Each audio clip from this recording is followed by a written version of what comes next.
Good morning to all of you. आज के class में हम लोग क्या पढ़ेंगे? Energy resource and associated problem. ऊर्जा संसाधन और उनसे जुड़ी हुई समस्याओं के बारे में आज के क्लास में पढ़ेंगे। तो सबसे पहले है introduction. Energy is needed for every activity like cooking, moving, working and running machines.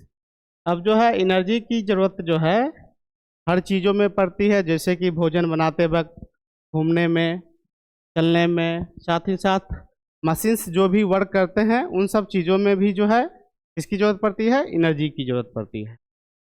The source that provide this energy are called energy resource. अब वे सब सारे स्रोत जिससे ऊर्जा प्राप्त होते हैं वो क्या कहलाते हैं? एनर्जी रिसोर्स कहलाते हैं, ऊर्जा संसाधन कहलाते हैं। This resource can come from nature like suns, water, wind. अब ये सब सारे स्रोत कहाँ से मिलते हैं? नेचर से प्राप्त होते हैं, जैसे कि हवा हो गया, सूर्य के प्रकाश, सनलाइट्स हो गए, वाटर्स हो गए, ये सब नेचुरल रिसोर्स हैं। और from fuels made by humans like petrol and कोल।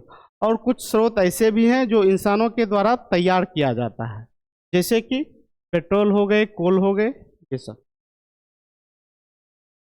फिर आगे है टाइप्स ऑफ एनर्जी रिसोर्स। तो एनर्जी रिसोर्स देखा जाए तो दो टाइप्स के होते हैं। पहला है एक रिन्यूएबल एनर्जी, दूसरा है non renewable energy.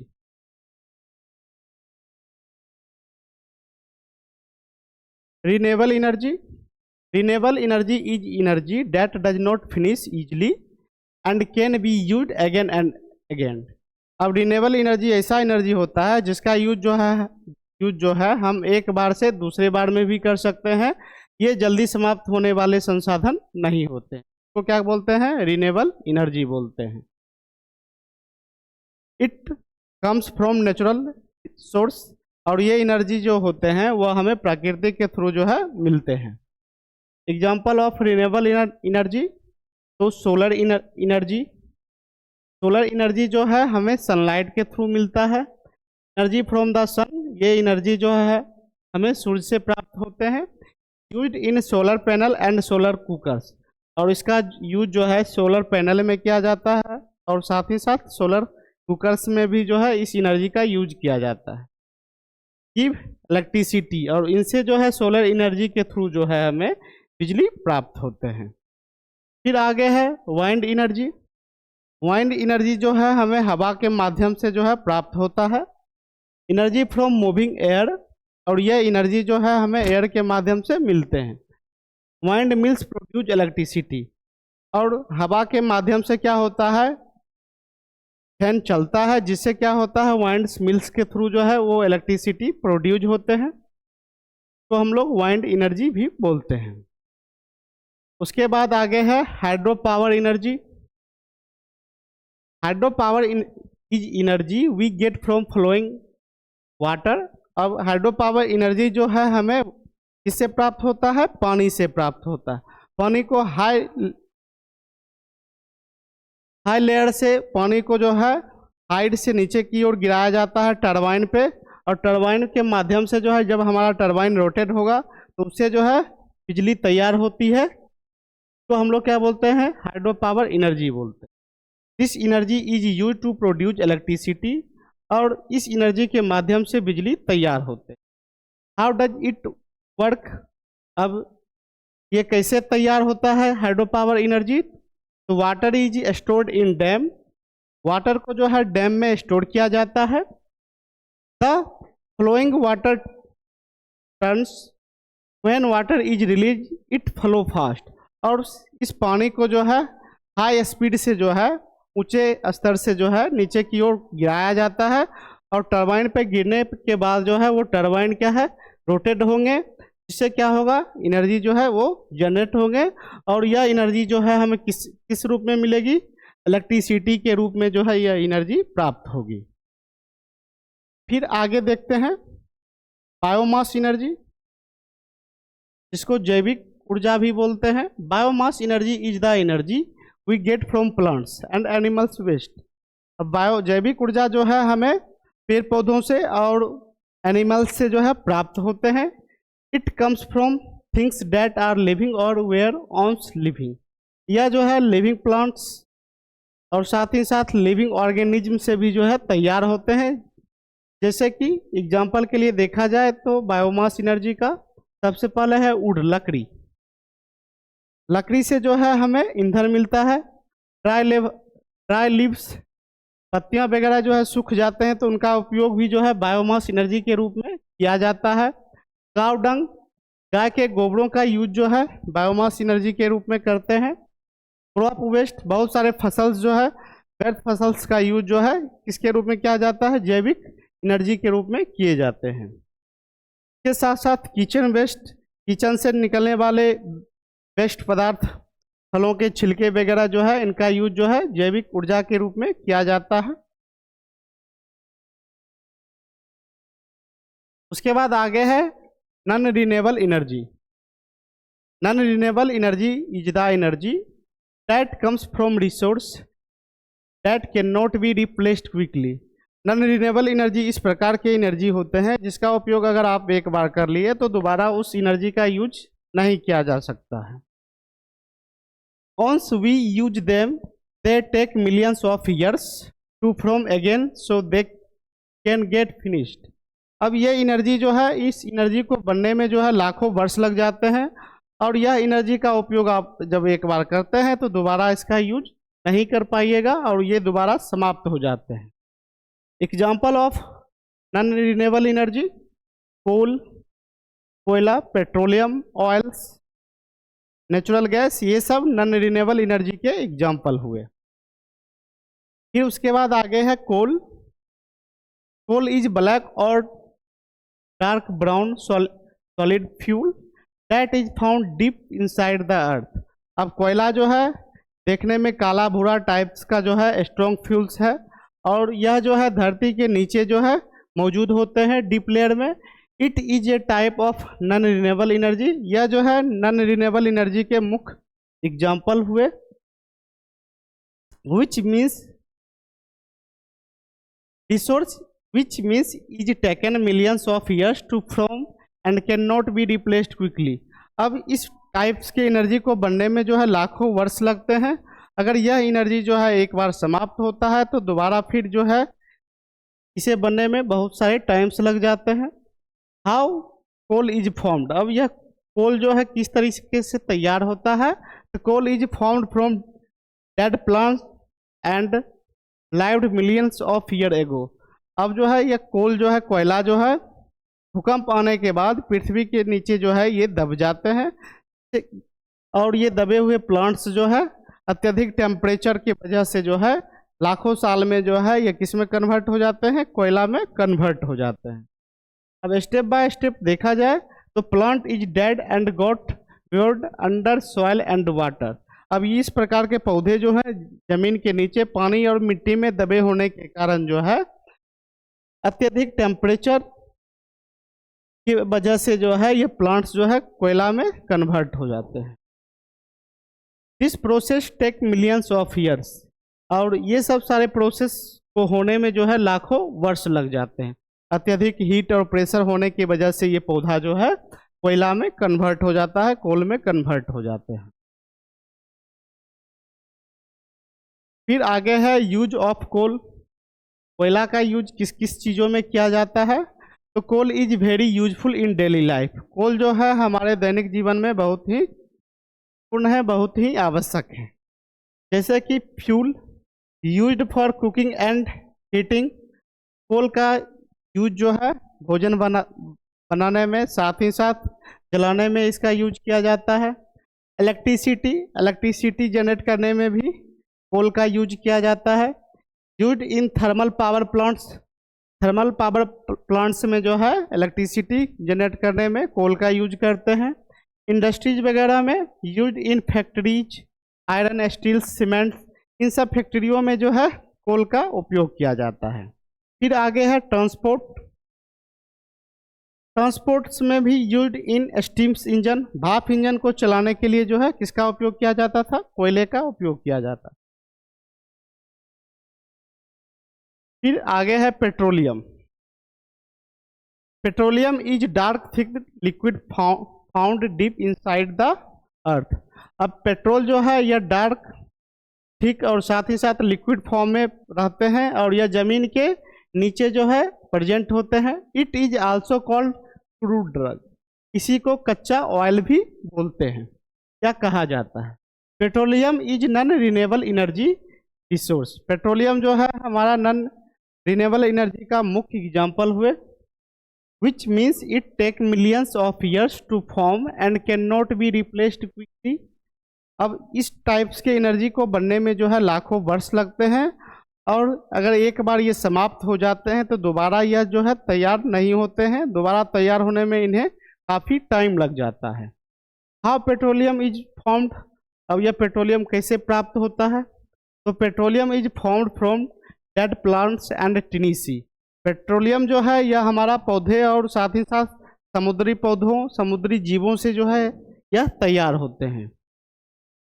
Step by step देखा जाए तो टिनी plants and animals dead in ocean. समुद्र के अंदर जो मृत जीव और मृत पौधे जो होते हैं वो जमीन के नीचे दबते चले जाते हैं। अत्यधिक टेम्परेचर और प्रेशर के वजह से जो है ये प्लांट्स जो है और यह एनिमल्स जो है पेट्रोल में कन्वर्ट हो जाते हैं। इन सब चीज़ों को प्रोसेस होने में लाखों वर्ष लग जाते हैं, देन फिर जाके यह पेट्रोल में कन्वर्ट होते हैं।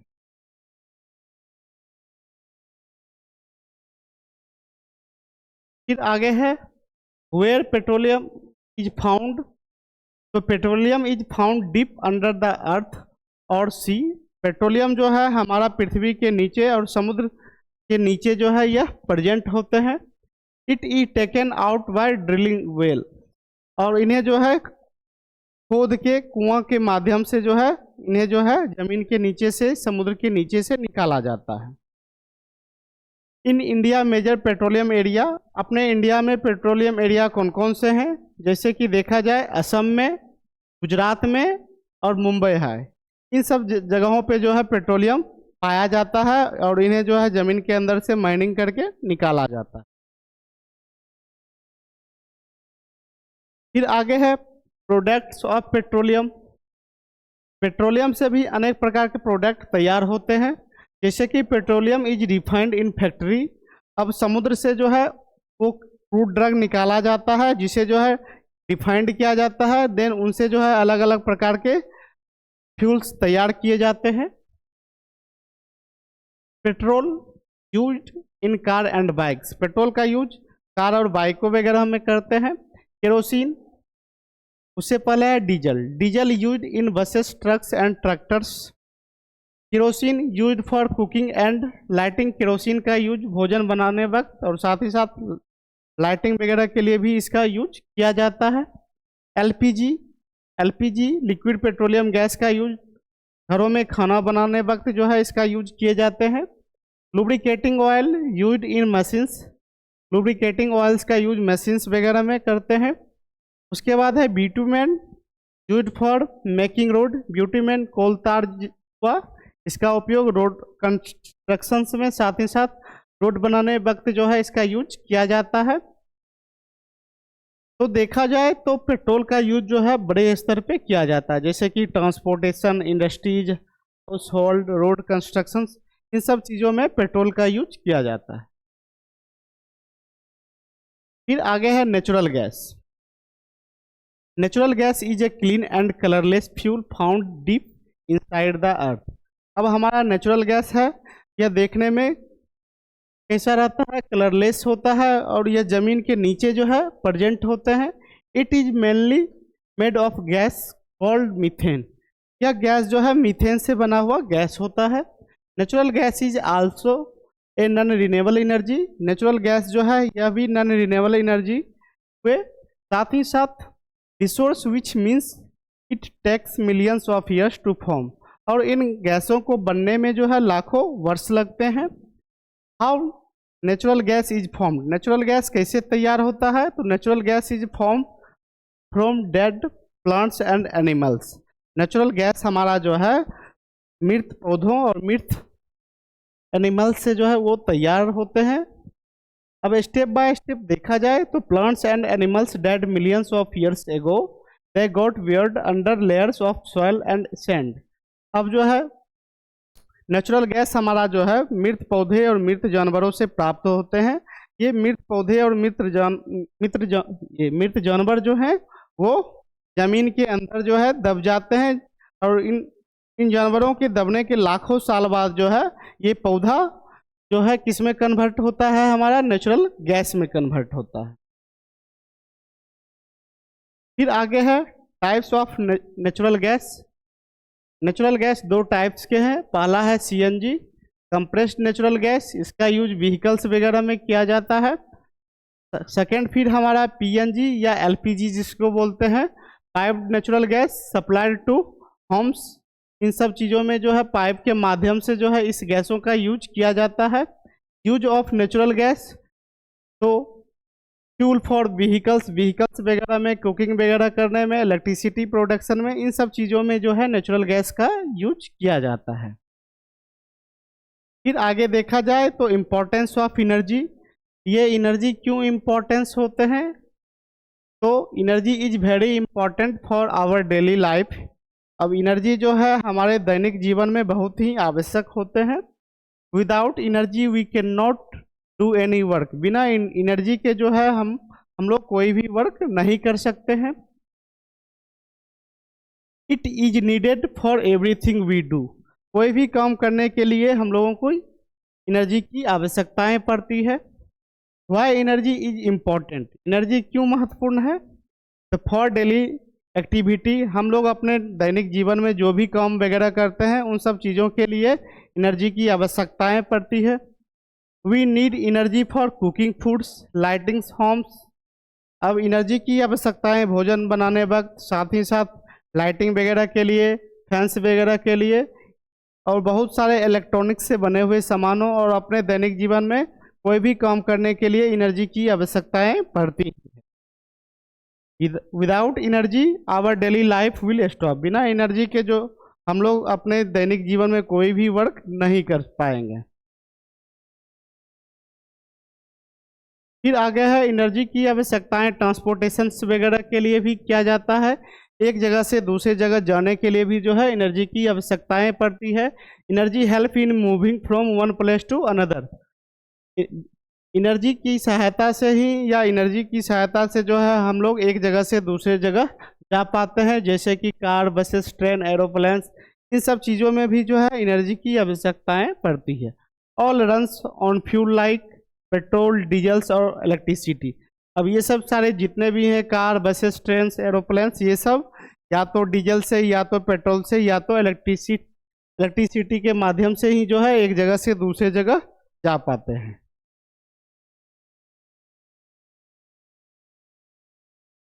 फिर आगे जो है नेचुरल रिसोर्स से जुड़ी हुई बहुत सारी समस्याएं भी देखने के लिए मिलते हैं।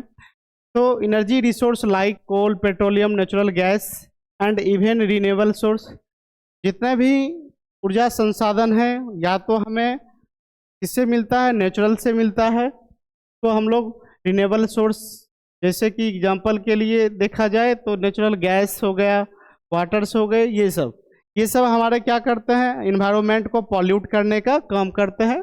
तो सबसे पहले देखा जाए तो प्रॉब्लम्स में क्या देखने के लिए मिलता है, तो environmental pollution, burning fossils fuels, coal, petroleum produce smoke and harmful gases.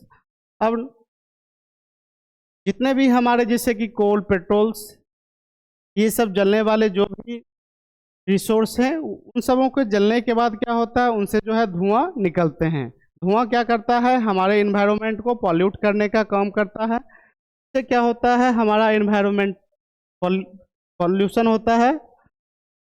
जैसे कि एग्जांपल के लिए देखा जाए तो smoke from factory and vehicles. अब जैसे फैक्ट्रियों से निकलने वाले धुआं या व्हीकल से निकलने वाले धुआं, वो हमारे इन्वायरमेंट को पॉल्यूट करते हैं, जिससे सांस लेने में समस्याएं देखने के लिए मिलते हैं, और हमारे इन्वायरमेंट में कार्बन डाइऑक्साइड की मात्रा बढ़ जाती है। इससे बहुत सारे टाइप्स की समस्याएं उत्पन्न होते हैं, जैसे कि global warming. This source release carbon dioxide, this increase the earth temperature. अत्यधिक मात्रा में कार्बन डाइऑक्साइड निकलने से हमारे अर्थ का टेम्परेचर जो होता है वो हाई हो जाता है, क्लाइमेट में चेंजेस वगैरह देखने के लिए मिलते हैं। ग्लेशियर्स वगैरह जो होता है क्या होता है, मेल्ट होने लगते हैं, पिघलने लगते हैं। साथ ही साथ हेल्थ प्रॉब्लम जैसी समस्याएं देखने के लिए मिलते हैं। और ग्लेशियर के पिघलने से क्या होगा, हमारे समुद्र का जो जल स्तर हो जो होगा वो हाई हो जाएगा।